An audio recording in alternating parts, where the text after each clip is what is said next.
Casse-tête, devinette, mots croisés. Mario Dumont a la solution à tout.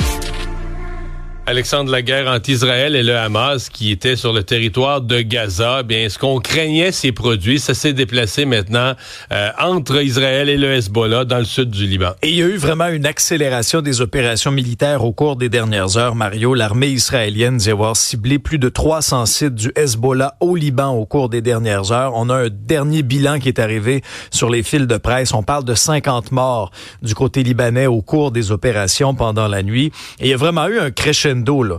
Ramenons-nous la semaine dernière lors de ces attaques aux téléavertisseurs ciblant des personnes impliquées dans le Hezbollah, mais il y a eu des victimes collatérales autour. L'explosion de ces walkie-talkies également dans la même foulée et des membres des forces d'élite du Hezbollah qui ont été ciblés au cours de la fin de semaine, ce qui a fait dire notamment à l'ONU qu'on craint, si tu veux, une catastrophe imminente si on continue vraiment d'avoir cette accélération-là dans le conflit.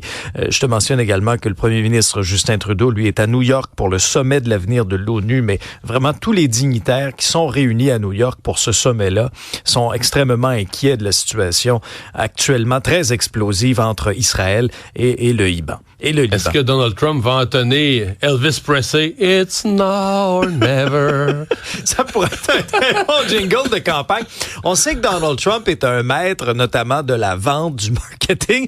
Et là, c'est un peu ça ce qu'il dit là en entrevue. Il dit là, c'est la dernière chance. C'est maintenant ou jamais si vous voulez m'avoir comme président des États-Unis. Parce que si je perds en novembre, oubliez-moi pour 2028, je me représenterai pas.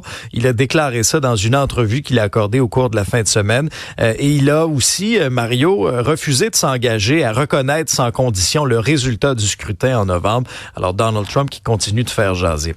À surveiller aujourd'hui, rencontre importante entre le premier ministre François Legault et le président de la Fédération des médecins spécialistes. C'est la première rencontre entre M. Legault et le docteur Vincent Oliva. De quoi on va parler, entre autres, d'accès au bloc opératoire et ce qui va peut-être étonner plusieurs personnes, c'est que Québec n'a pas encore commencé à négocier avec le syndicat des médecins spécialistes en vue de renouveler l'entente qui avait été conclue l'an dernier. À la une du journal, de plus en plus de jeunes s'absentent de leurs cours pour suivre des cours de conduite. De plus en plus d'écoles de conduite offrent des formations. Le problème, c'est que c'est du lundi au vendredi, de jour. Ça vient en conflit avec les cours à l'école et on se retrouve dans cette situation-là en raison notamment de la pénurie de main-d'œuvre. Plusieurs écoles ont de la difficulté à recruter. Ça a fait bondir, Mario, le ministre de l'Éducation, Bernard Drinville, qui dit, écoutez, là, s'absenter de la classe pour suivre des cours de conduite, ça ne fait pas de sens, c'est pas acceptable. Mais d'après moi, si on interviewait un groupe de 1000 jeunes de 16-17 ans, qu'est-ce qui est le plus urgent entre réussir ses maths ou avoir son permis de conduire? On pourrait être déçu des réponses. Là. non, ça c'est clair. Moi, je me rappelle aussi, moi j'ai grandi en Abitibi, puis avoir mon permis de conduire, ça pressait. Là. J'avais hâte d'avoir ça. J'ai toujours aimé conduire. T'es un peu plus jeune aussi. que moi. Moi, à mon époque, c'était pas comme aujourd'hui. Ça prend un an. Là, c'était vraiment rapide. Moi, ma fête, c'est le 19 mai. Le 20, j'étais inscrit au cours de conduite. Puis le 2 juillet, j'avais mon vrai permis pour conduire tout seul. J'ai fait le plus vite. On veut la date de la première contravention. Non, je n'ai pas beaucoup dans ma vie. Non, pas beaucoup dans ma vie. Non, mais c'est parce que, tu sais, je veux dire, c'est ça, là, tu sais, c'était rapide, puis passé mon examen du premier coup, puis bing bang, je voulais mon permis, il n'était pas question de retarder ça. Est-ce que j'aurais raté l'école pour cours de conduite? Je le dirais pas en ondes. Sport.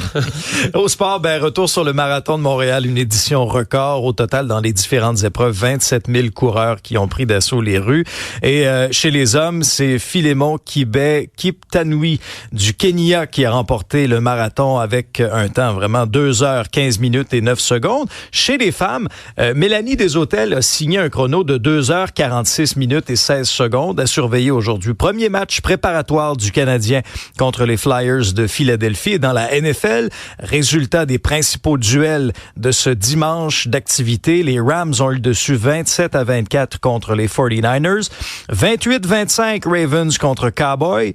Steelers Chargers, les Steelers 20-10.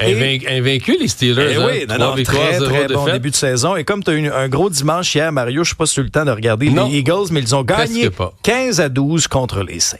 Alors que tout le monde s'attendait à un match qui allait finir 40 quelques à 30 quelques, un match serré. À haut pointage.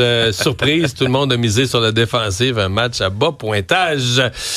Parle-moi de Demi Moore. Quel retour fracassant.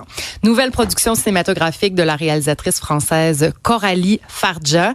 Là, ça c'est de la dévotion, les garçons. Je suis allée au cinéma pour voir un film d'horreur. Jamais vous ne m'auriez vu voir.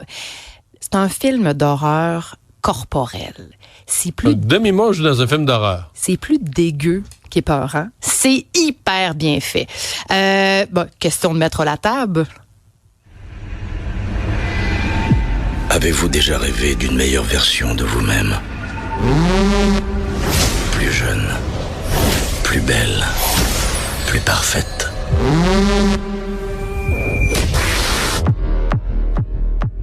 Donc le titre, c'est le plus parfait de la substance. La substance. Et comme tout est dans tout, c'est pas autobiographique, mais on peut quand même regarder la carrière de Demi Moore et penser, elle a 61 ans, Demi Moore, que c'est quelque chose qu'elle a vécu. Se faire, doucement ou pas, tasser par agisme.